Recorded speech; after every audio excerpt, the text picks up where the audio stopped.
الفاتحة.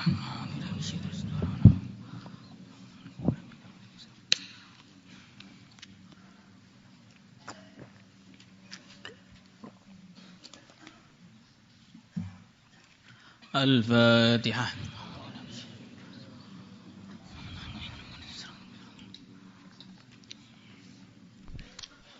Halaman 113 atau 112. Hadis 595.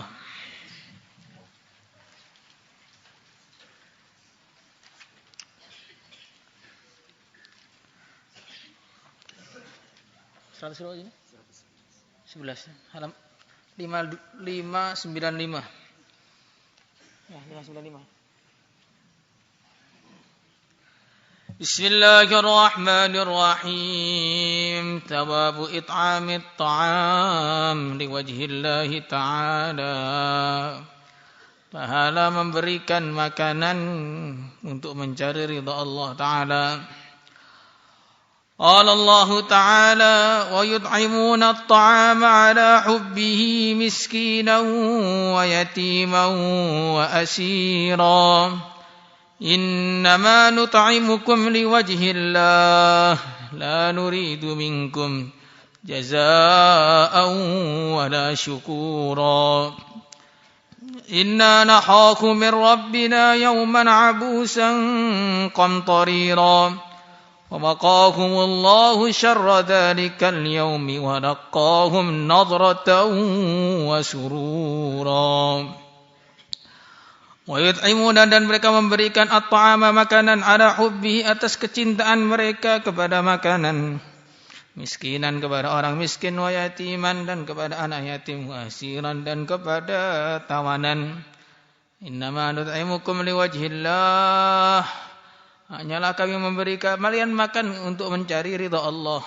La nuridu minkum jazaan, kami tidak menginginkan dari kalian balasan, wala syukuran, dan tidak pula ucapan terima kasih. Inna, sesungguhnya kami, nakhafu, kami takut, min rabbina, dari Tuhan kami, yauman, pada suatu hari, abusan, yang banyak orang bermuka masam pada waktu itu, qamtarira, yang banyak kesulitannya atau yang panjang. Waqahum, maka telah menjaga mereka Allah syarra dzalikal yaumi, keburukan hari itu, walaqahum, dan memberikan kepada mereka nadratan, kecerahan, wasururan, dan kegembiraan. Wa yut'imuna at-ta'ama 'ala hubbihi. Di sini Allah Subhanahu wa taala memuji orang-orang yang takwa kepada Allah. Orang-orang yang menjadi penduduk surga nanti ketika di akhirat. Di antara sikap mereka, mereka memberikan makanan, sedekah, ala hubbihi, padahal mereka masih cinta perkara tersebut. Bukan kok yang diberikan tuh barang bekas, barang yang sudah dia tidak selera, barang yang memang dia tidak cinta, tidak ada hasrat kepadanya, tidak. Yang diberikan itu adalah barang-barang yang dicintainya, dan dia memang cinta kepada perkara tersebut. Dalam hadis yang sahih disebutkan, ada seorang bertanya kepada baginda Rasulullah sallallahu alaihi wasallam, sedekah mana yang paling utama? Sedekah yang paling utama adalah sedekah ketika masih sehat, masih punya keinginan yang kuat untuk mendapatkan kekayaan, masih ada kekhawatiran yang begitu besar atas tertimpa kefakiran. Ketika itu kamu sedekah, maka kamu akan mendapatkan pahala yang luar biasa besarnya. Dengan sedekahnya sudah akhir, menjelang kematian, sudah divonis sama dokter, besok bapak mati. Kemudian baru, ini harta ini saya sedekahkan, harta ini saya sedekahkan. Itu enggak perlu disedekahkan pun akhirnya juga jadi punya orang, besok mati. Jadi ini ketika orang sudah seperti ini, dia sedekahnya itu sudah tidak ada kecintaan lagi terhadap harta tersebut. Akan nilainya kurang, walaupun tetap masih ada nilainya. Tapi nilainya itu kurang, tidak sama dengan nilainya orang yang sedekah ketika dia itu cinta kepada barang tersebut dan memang masih butuh kepada barang tersebut. Tapi ya orang yang sedekah ketika sudah mau mati atau ketika dia sakit atau sedekahkan barang bekas itu jauh lebih baik daripada yang tidak sama sekali.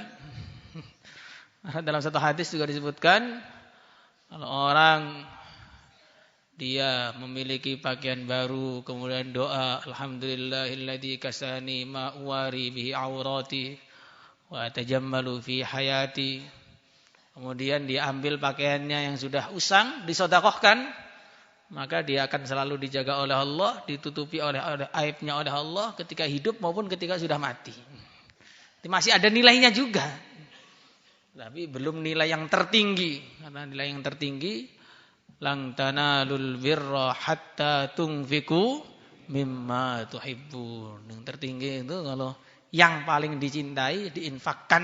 Nah, itu berarti yang tertinggi. Nah, kalau yang sudah usang diinfakkan, ya sudah lumayan. Sudah usang masih disimpan, nah, sempurna. Sempurna fakirnya pada hari kiamat. Nah, karena dari kiamat ya orang itu tergantung amalannya ketika di dunia. Di dunia enggak pernah ngapa-ngapain, ya di akhirat enggak ada apa-apanya. Wa yut'imuna at-ta'ama 'ala hubbihi miskinan, kepada orang miskin. Orang yang enggak punya pekerjaan atau hartanya kurang. Wa yatiman, kepada anak yatim, orang yang sudah ditinggal mati orang tuanya. Wa asiran, dan tawanan. Para ulama mengatakan maksud tawanan ini ya bisa jadi tawanan perang, bisa jadi budak-budak, bisa jadi pembantu-pembantu, bisa jadi buruh-buruh, bisa jadi istri juga. Itu masuk dalam asyirah ini.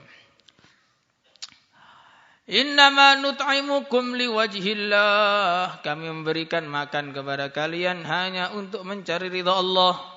La nuridu minkum jazaan wala syukura, kami tidak menginginkan dari kalian balasan apapun dari pemberian ini dan tidak pula menginginkan ucapan terima kasih. Ini dari orang yang memberi itu sikapnya begitu. Ini sikapnya orang yang memberi, jangan sampai ada keinginan bahwa kita diberi balasan ganti, kita dikasih ucapan terima kasih, kita dipuji-puji, jangan dicari. Karena sebenarnya ada orang yang menerima sedekah kita, kita harus berterima kasih kepada dia, bukan dia berterima kasih kepada kita. Sebab dengan dia mau menerima sedekah kita, kita mendapatkan pahala yang enggak ada bandingannya daripada sedekah yang kita keluarkan. Maka jangan mencari ucapan terima kasih. Bahkan kalau yang dikasih itu tidak pernah mengucapkan terima kasih, kita harus lebih berterima kasih lagi. Karena berarti pahala kita utuh sempurna di akhirat. Karena kadang-kadang kalau orang tuh ngasih orang lain, kemudian dia mengucapkan terima kasih, dia pengen ngasih lagi, biar dapat ucapan terima kasih lagi. Dia pengen ngasih lagi, biar dapat ucapan terima kasih lagi. Akhirnya pahalanya sudah mulai berkurang. Tapi kalau setiap ngasih diingkari, setiap ngasih tidak dihargai, setiap ngasih malah dicaci, itu sempurna pahalanya di akhirat. Maka ada seorang ulama yang kaya raya. Beliau ini hari-hari infak kepada keluarganya. Keluarganya, kakak-kakaknya, adik-adiknya, sepupu-sepupunya. Masya Allah, keponakan kemudian kasih semua. Kasih bangunan, kasih rumah, kasih ini, kasih itu. Macam-macam dikasih. Tapi yang dikasih itu tidak pernah mengucapkan terima kasih walaupun sekali. Setiap dikasih bilangnya, ini memang hak saya. Padahal nggak pernah kerja, nggak pernah apa. Setiap dikasih, ini memang hak saya. Dan ngasihnya bukan 1.000, 2.000, atau miliar, 2 miliar, 3 miliar. Ini memang hak saya. Nggak tahu hak apa itu, nggak tahu. Maka ulama tadi menceritakan kepada muridnya, saya bersyukur punya keluarga-keluarga yang tidak pernah bersyukur. Sebab karena mereka tidak pernah bersyukur, pahala saya sempurna ketika di akhirat nanti. Jadi ini cara fikirnya orang yang memberi. Beda dengan cara fikirnya orang yang diberi. Ada tuntutan beda lagi. Malam yashkurin nas, lam yashkurillah. Man u'tiya ata'an fawajada falyazzi. Fa illam yajid fal yasni. Fa man athna faqad syakar wa man katama faqad kafar. Kama jaa fil hadits. Orang yang diberi sesuatu hendaknya dia membalas dengan yang setimpal minimalnya. Kalau tidak bisa, hendaknya dia memuji pemberian itu. Karena orang yang mau memuji pemberian, dia berarti sudah bersyukur. Yang diam saja sudah kufur. Tuntutan agama ini beda-beda. Pemberi dituntut untuk tidak meminta terima kasih. Yang diberi dituntut, penerima dituntut untuk berterima kasih. Dan dua-duanya harus dikerjakan kepada masing-masingnya. Jangan dibalik. Yang memberi selalu nuntut untuk berterima kasih kepada orang yang dikasih. Kemudian yang menerima selalu menuntut, kamu tuh yang ikhlas, jangan minta terima kasih. Akhirnya dua-duanya jadi gak beramal dua-duanya. Seperti orang kaya, dia harusnya mengamalkan atau menghafalkan hadis-hadis tentang infak. Orang-orang miskin, dia menghafalkan hadis-hadis tentang sabar. Kalau dibalik, ya gak jadi amal. Orang miskin selalu ngomong, sedekah ini pahalanya besar. Orang kaya bilang, sabar, pahalanya besar. Akhirnya dua-duanya nggak amal. Yang ngoceh aja begitu. Jadi tuntutan agama ini semua harus dipraktekkan kepada orangnya masing-masing. Anak punya tuntutan untuk berbakti kepada orang tuanya. Orang tua punya tuntutan menyayangi anaknya. Dua-duanya dipraktekkan. Addu ilaihim haqqahum wasalullaha haqqakum, kata Nabi. Kerjakanlah apa yang menjadi kewajiban kamu, kewajiban orang lain itu bukan urusan kamu. Urusan anak, dia berbakti kepada orang tuanya. Jangan kemudian menuntut harus disayangi. Apalagi kemudian ada yang tanya, Ustaz, ada enggak orang tua yang durhaka kepada anaknya? Kalau anak durhaka kan ada. Kalau orang tua durhaka ada apa enggak? Ya enggak ada orang tua durhaka bagaimana. Kamu durhaka, tanya seperti itu. Jadi tuntutannya berbeda-beda. Seorang ustadz, seorang guru punya tuntutan mengajari santrinya dengan lemah lembut, dengan sebaik-baiknya, menghargai santri-santri. Karena sealim apapun seorang ustadz, kalau nggak ada santrinya nggak jadi alim dia. Jadi ustadz tuh bisa jadi hebat karena ada muridnya. Ustadz tanpa murid langsung hilang kehebatannya. Begitu juga santri harus menghargai ustadznya, menghormatinya. Nah, walaupun ustadz itu ustadz lama. Kadang-kadang ini santri baru lulus daurah, bajunya baru hijau sedikit, sudah nggak bisa nunduk lagi. Ketemu ustadznya yang zaman kelas 1 sudah nggak kayak kenal aja. Bahkan kadang-kadang itu saya lihat tuh, Masya Allah. Dia belum lahir, ustadz itu sudah jadi ustadz sebenarnya. Begitu dia jadi ustadz tuh ngobrol biasa kayak teman baru kemarin sore. Tepuk-tepuk pundaknya, sabar ustadz. Masya Allah. Ini terjadi ini. Apalagi di daerah-daerah sana itu kadang-kadang, Masya Allah. Kurang beradab. Lupa. Walaupun sama-sama ustadz yang lulus tahun 90-an dengan ustadz yang baru lulus 2022 ya nggak ada samanya sama sekali. Jadi ini tuntutannya berbeda-beda. Dan dua-duanya harus dikerjakan. Pihak pemberi, pihak ustadz, pihak orang tua. Dia punya tuntutan-tuntutan. Pihak orang kaya punya tuntutan-tuntutan. Pihak orang yang miskin, yang menerima pemberian, santri, anak, orang yang lebih muda juga punya tuntutan-tuntutan. Semuanya dikerjakan. Kalau sama-sama dikerjakan, dua-duanya masuk surga. Tapi kalau sama-sama nggak dikerjakan, dua-duanya masuk neraka. Yang memberi, dia meminta untuk dikasih ucapan terima kasih. Kemudian yang menerima, dia tidak mau berterima kasih. Akhirnya dua-duanya nggak dapat pahala. Malah dua-duanya berdosa semua. Berdosa karena riya dan berdosa karena tidak syukur. Makanya semua tuntutan agama ini kita pelajari semua.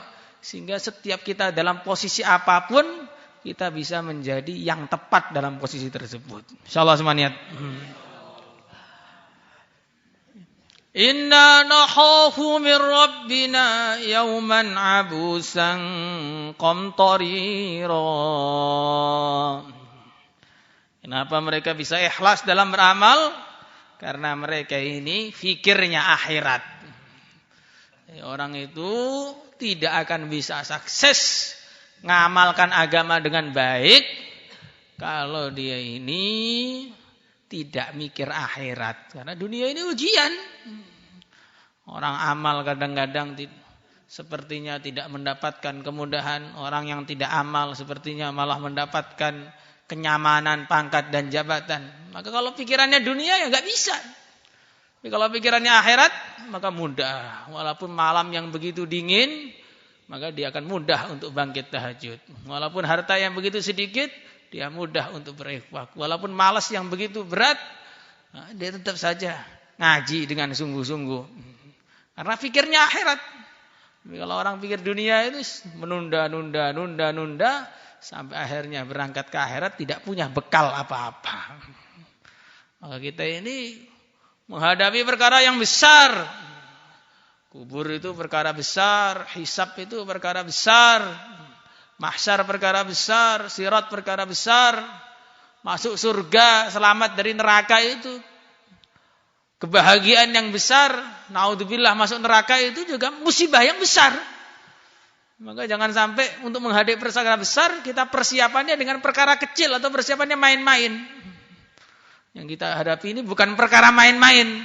Maka jangan menghadapinya dengan main-main. Ahli dunia saja, padahal yang dicari adalah urusan dunia, urusan yang kecil, hanya 60 tahun, 70 tahun saja. Mereka begitu semangat. Kalau ngomong sudah berapi-api. Ini masalah masa depan kita ini. Ini masalah hidup atau mati. Ini adalah untuk demi stabilitas nasional. Ngomongnya sudah berapi-api begitu. Maka kita jawab saja, ini bukan urusan masa depan pikiranmu itu. Ini mau masuk surga atau masuk neraka ini. Jangan kalah sama ahli dunia. Ahli dunia nyari pangkat dan jabatan yang 5 menit saja itu serius. Masa ahli akhirat mau nyari surga kok gak serius, ngontak, ngantuk. Ngantuk itu istiqomah. Sudah dikasih tahu, ngantuk lagi. Gak merasa lagi. Saya itu apa tuh? Saya gak ngantuk. Cuma termenung sebentar. Tiba-tiba 9:30. Termenung sebentar. Tiba-tiba wisuda. Walaupun bajunya hijau gak ada isinya. Jadi yang kita hadapi besar. Maka orang iman itu ciri khasnya apa? Ciri khasnya di dunia ini selalu khawatir terus. Disebutkan dalam Al-Quran, Inna kunna qablu fi ahlina musyfiqin. Kami dulu di keluarga kami, di dunia ini selalu khawatir terus. Ketika di dunia selalu khawatir, famannallahu alaina wa waqana adzabas samum. Maka Allah memberi anugerah kepada kami dan dijaga dari neraka jahanam. Tapi kalau orang kafir, ciri khasnya apa? Kehidupannya di dunia bahagia terus. Amma man utiya kitabahu bisimalihi famma man utiya kitabahu wara'a dhahrihi fasawfa yad'u thubura wa yasla sa'ira innahu kana fi ahlihi masrura. Di dunia dulu itu masrur, gembira terus. Loncat-loncat, muter sana, muter sini kayak enggak jelas. Pokoknya enggak pernah nangis. Ahli dunia ini tidak pernah nangis kecuali perkara-perkara yang remeh yang dia tangisi.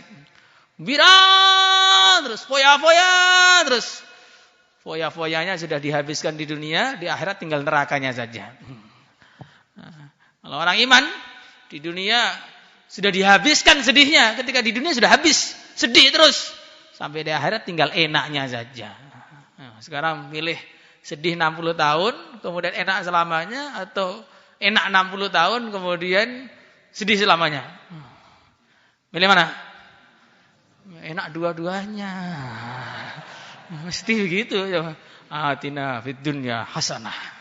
fil akhirati hasanah. Dua-duanya, jangan satu-satu. Semoga begitu. Tapi di dunia ini walaupun mau enak pun akhirnya tetap enggak enak. Darun mata ma adhakat abkat ghadan bi'san laha min dari.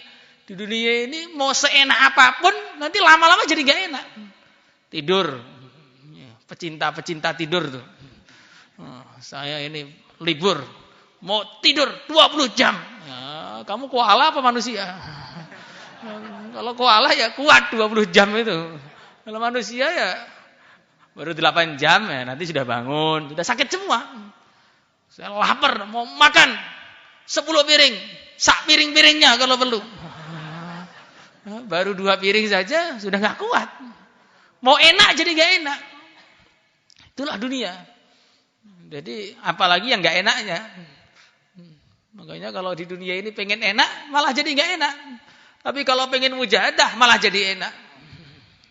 Suatu ketika seorang santri begitu belajar, masuk santri baru, dikasih nasihat sama gurunya. Kamu di pondok ini makanlah yang enak, tidurlah yang nyenyak. Maka santrinya bingung, Pak Yai, ini mau mujahadah kok malah disuruh makan yang enak, tidur yang nyenyak, ini bagaimana ini? Maka beliau mengatakan, kamu di sini puasa terus. Nanti kalau puasa itu lauk sore itu apapun jadi enak. Kamu tahajud yang panjang, pagi mutolaah, sungguh-sungguh. Nanti kalau sudah capek tidurnya pun nyenyak, walaupun di tangga masjid pun nyenyak. Tapi jangan di gang Sulu, jangan. Jadinya di dunia ini orang mau mujahadah malah jadinya enak. Tapi kalau orang tidak mau mujahadah, jadinya malah tidak enak. Itu sudah anugerahnya Allah bagi orang-orang yang mau usaha sungguh-sungguh. Di pondok ini, kalau orang mau mujahadah, tiap hari baca Quran terus. Nanti pas khatam itu akan mendapatkan kenikmatan yang luar biasa. Tapi kalau yang pengennya enak terus, mulai 6:30 nanti ngobrol sebentar, jam 7 izin, beli khidmat, 7:30 ke toilet, jam 9 persiapan tidur. Ya begitu terus itu enggak akan pernah merasakan kenikmatan karena sampai 10 tahun enggak pernah khatam. Jadi orang itu kalau pengennya enak malah enggak pernah enak. Karena kenikmatan mendapatkan satu keberhasilan urusan agama ini satu kenikmatan yang tidak bisa diceritakan, tidak bisa diungkapkan oleh kata-kata. Sekarang kan sukanya ngomong gitu, tidak bisa diungkapkan sama kata-kata. Lah itu ngomong apa enggak kata-kata itu? Fawaqahumullahu syarra dzalikal yaum. Maka Allah menjaga mereka dari keburukan hari itu. Walaqahum, dan memberikan kepada mereka nadratan, kecerahan, wasururan, dan kebahagiaan. Di dunia wadahnya sudah pucat pasi karena banyak menangis, takut kehilangan ridho ilahi. Di akhirat wajahnya bercahaya seperti bulan purnama. Tidak perlu pakai skincare, MS Glow, enggak perlu. Tidak perlu pakai yang glowingnya cukup dengan air wudu saja. Qauluhu ta'ala inna hadza kana lakum jazaa'an wa kana sa'yukum mashkura. Disebutkan banyak sekali nikmat-nikmat surga, ini adalah hadiah, balasan bagi apa yang kamu kerjakan ketika di dunia dan semua usahamu diterima oleh Allah. Wa an Abdullah bin Amr bin al-As radhiyallahu ta'ala anhuma anna rajulan sa'ala an-nabiy sallallahu alaihi wasallam ayyul islami khair, manakah Islam yang paling baik? Qal tut'imut ta'am, memberi makanan, wa taqra'us salam, dan mengucapkan salam ala man arafta wa man lam ta'rif, kepada orang yang kamu kenal dan kepada orang yang tidak kamu kenal. Mengucapkan salam ini amalan yang sudah banyak ditinggalkan. Ketika amal itu sudah banyak ditinggalkan, orang itu akhirnya jadi merasa aneh kalau amalan itu dikerjakan lagi. Ya, banyak sekarang ini kalau kita salam kepada orang di jalan, assalamualaikum, nanti kuwaget, nggih. Jadinya begitu. Atau iye. Iye gimana iye? Budayakan iye. Jadi bingung tuh, disalamin tuh bingung. Bahkan ada satu rombongan itu dikirim ke suatu tempat. Maka akhirnya orang-orang tempatan itu laporan kepada ulama setempat, ini ada rombongan sesat di tempat kami ini. Kenapa kok bisa sesat? Iya, tiap hari mereka sholat 5 waktu di masjid. Kenapa kok bisa sesat? Setiap ketemu orang Islam mengucapkan salam. Jadi perkara-perkara yang aslinya kebaikan itu kalau tidak kita perjuangkan, tidak kita praktekkan, lama-lama kebaikan jadi keanehan jadinya. Dan banyak jamaah-jamaah yang dikirim ke daerah-daerah itu, ketika mereka adzan subuh, teriakin sama satu kampung, apa ini? Kok pagi-pagi adzan? Ini bukan maghrib kok sudah adzan bagaimana? Itu masih mending. Ada lagi yang adzan, ya, maghrib padahal. Ya, dimarahin. Ini bukan hari Jumat, Pak. Di sini adzannya hari Jumat saja.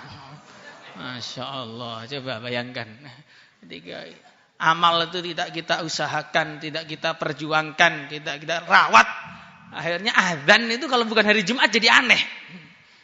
Bayangkan adzan kok enggak hari Jumat enggak aneh. Nanti lama-lama Jumatannya seperti sebagian negara itu dulu Jumatannya itu hari Ahad. Nah, karena hari Jumat sibuk, hari Ahad aja Jumatannya. Ayo. Sekarang terus mau bagaimana ini? Kemudian kita enggak pikir umat, malah pikir Piala Dunia. Wa anhu qala Rasulullah sallallahu alaihi wasallam, "Ubudur Rahman." Sembahlah Allah yang Maha Rahman, at'imut ta'am, dan berilah makanan, wa afsus salam, dan sebarkanlah salam, tadkhulul jannata bisalam. Bisalam, kalian akan masuk surga dengan selamat. Rawahu Tirmidzi. Di sini didahului dengan u'budur Rahman, sembahlah Allah yang Maha Rahman. Menunjukkan amalan-amalan yang setelahnya kalau dikerjakan tanpa keimanan kepada Allah Subhanahu wa taala tidak ada gunanya. Qadimna ila ma 'amilu min 'amal faj'alnahu haba'an mantsura. Ada orang-orang yang amal tapi amalnya itu bukan tidak melalui prosedur, tidak masuk Islam terlebih dahulu, ya ini enggak diterima. Seperti orang masuk kelas tiap hari, ujian bisa jawab semua. Begitu pengumuman nilai, namanya tidak ada. Maka dia protes, ini nama saya kok tidak ada, kenapa ini? Saya masuk terus tiap hari ini. Yang kadang-kadang masuk, kadang-kadang tidak, malah ada namanya.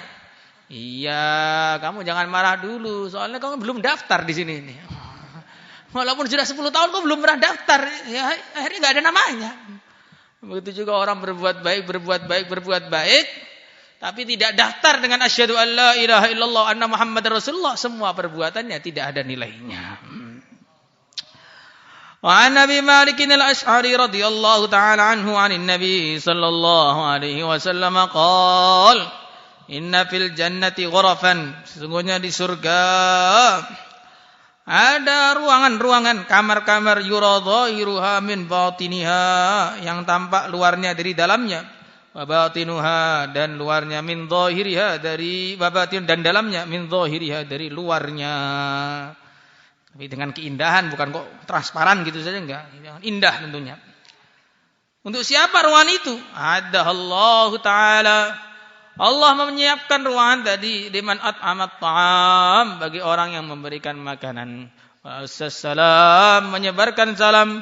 Wa shalla, dan dia salat. Wan nasu niyam, sedangkan manusia pada tidur semua.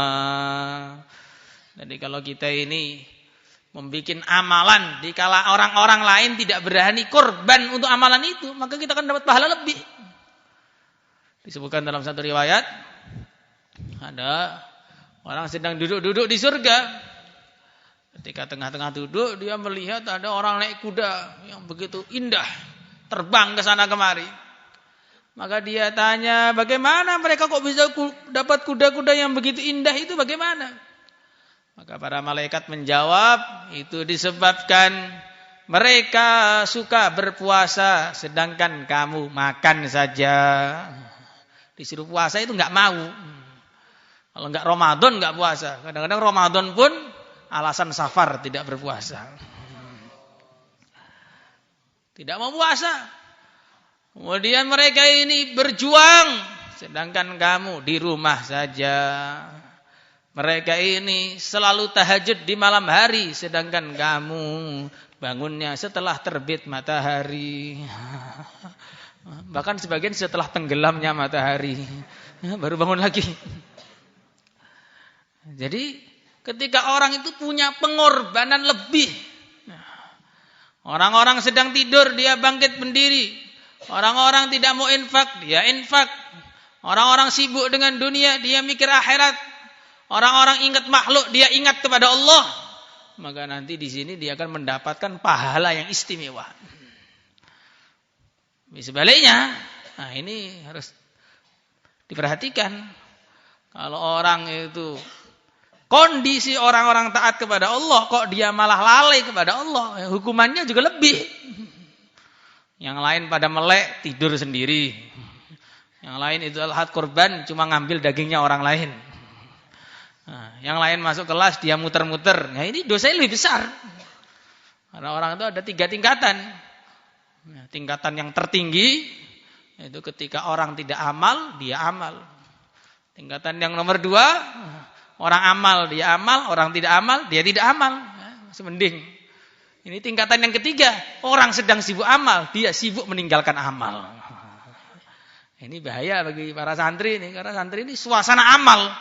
Maka yang alfa, yang bolos, yang ngantuan, itu semuanya ini masuk dalam ancaman ini. Ini ancaman orang-orang di tengah orang beramal, dia malah tidak beramal. Kadang-kadang kelihatannya sama-sama duduk. Ini semua, ini duduk semua. Gak ada yang baring. Berani baring rata lah. Rata lantai. Gak ada yang baring. Semua duduk semua.